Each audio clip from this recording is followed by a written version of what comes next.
Good evening all and welcome to another video on All How the Ale. It's Sunday night, which means it's trad beer night, and the beer we're going for tonight is from BADGER Brewery. It's this one. It is the Hopping Hare. And the Hopping Hare is a pale ale weighing in at 4% ABV. And it says on the back of the bottle, frisky legs, amber eyes, hedge hoppers and skedaddlers. Though they're known by dozens of deliciously different names, when hares pour onto the Purbeck Ridge each spring to hop, box and dance till dawn, they live up to the fame of the name we know best, the Mad March Hare.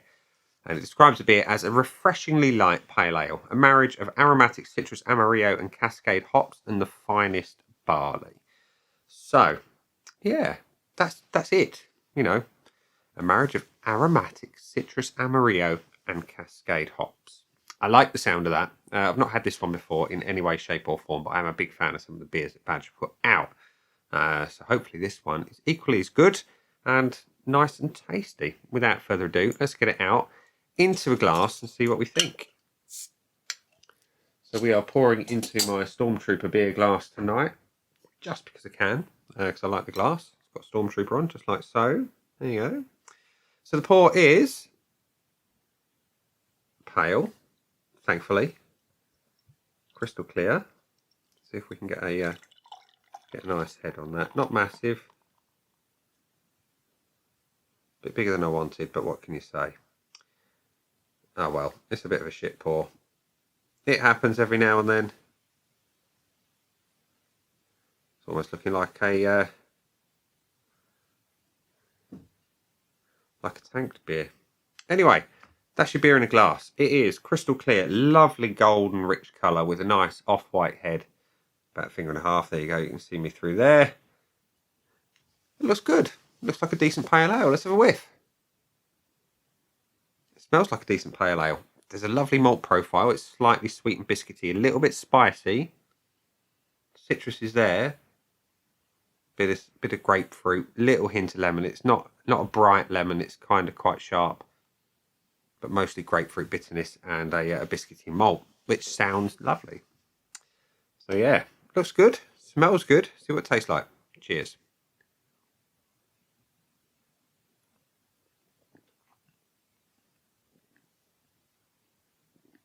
It's okay.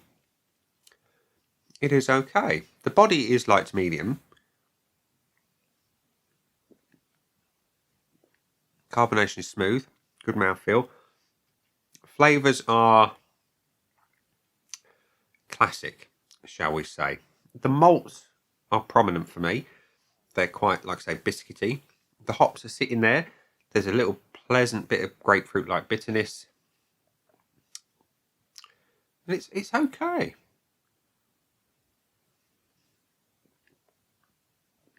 Flavour strength is decent. It tastes like a 4% beer. It's quite dry on the finish, which is a bit of a surprise, but it is what it is.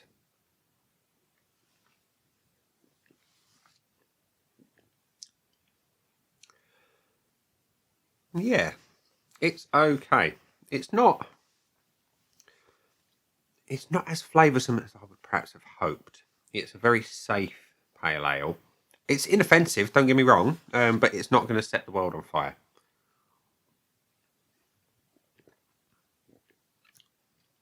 Yeah, it's all right. Okay, so we are going to go to the scoreboards of joy, which show that the Hopping Hare from Badger has had a pretty whopping 17,500 check-ins, 6 of which people I know.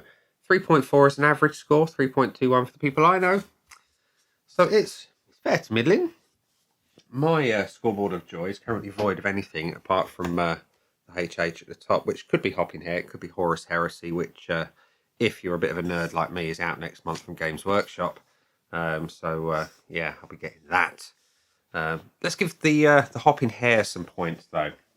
So the appearance, I cannot fault. You know, it looks like a classic pale ale. It's the right colour. It's clear as a bell. You've got a white head, almost off-white head. It's ever so slightly off-white. I can't argue with the looks of the beer. He gets a full point for that. The aroma, like I say, it's okay. There is a malt there. It's a biscuity malt. You've got grapefruit hops. It's okay. Is the general point. It's not Set my world on fire. It's quite one-dimensional. You've got the citrus and the spice and the malt. That's it. I've had other beers from Badger which I absolutely adore, and I've got more about them than this one. And I think they've played it a little bit safe. It's decently strong, and it works as a pale ale, but it is a little one-dimensional. Yeah, it's good, so I'm going to give it a half. Like I say, it's not going to set the world on fire. The body, again, I cannot fault. Light to medium, good carbonation, nice mouthfeel. Can't fault that. It's what I would expect from a pale ale. Can't change it, so it's going to get a full point. Taste, again, is okay. You've got that biscuity malt. You've got that grapefruit bitterness. The spice that you get on the nose is really kind of missing, maybe. Okay, missing is perhaps a little bit untrue. It's there, but it's quite flat. And yeah, again, it's good. It's okay. It's safe. So I'm going to give it a 0.5. And the finish, again, the finish has got a bit of hoppy bitterness on the back end, and that's about it. It is, to safely say, the finish a little bit of a disappointment. It is dry, I'm not faulting that. It's a characteristic, but it's one-dimensional on the flavour. It's lacking that malt that's quite nice on the flavour.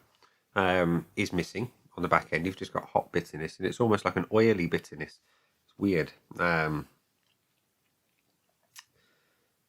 It's the weakest point of the beer for me, which means I'm going to give it a 0.25, which means it's got 3.25 out of 5, which is roundabout. You know, where the 6 people I know who've tried it have scored it. They gave it 3.21. So you average it out. That's roughly where we are.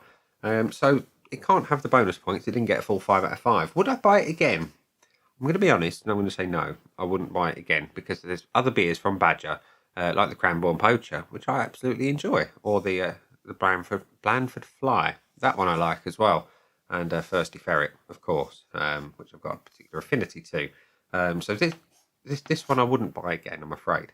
Value for money, it's what, 180 a bottle, which if you like it, you know it's going to be pretty decent value for money. It's ballpark for everything in your local supermarkets, and I picked this one up from, I can't remember now. I really can't remember. Was it Morrison's? Might have been Morrison's. Could have been Asda. Can't remember, but yeah, about 180 a bottle. So yeah, it is good value for money if you like it. So I'm gonna give it a question mark, because I'm not overly sure on that one. But yeah, so Horus Heresy Hopping Hare has got 3.25 out of 5 with a possible for the value for money. There we go. So there we are. It's Sunday. Bit of a shame on that one. I've had better. I've had worse. So there we go. We can't win them all. So there we go. That's exactly how I'm going to sum it up. We're going to say we can't win them all, and you can't have a good beer every single time when you're trying something new. And on that note, we are going to say that's been the beer. I've been me. Those down there are the buttons. You know exactly what to do with them by now. You got the like, comment, dislike, and subscribe. Choose any combination of them as you wish, and I will see you again soon for another video. Bye.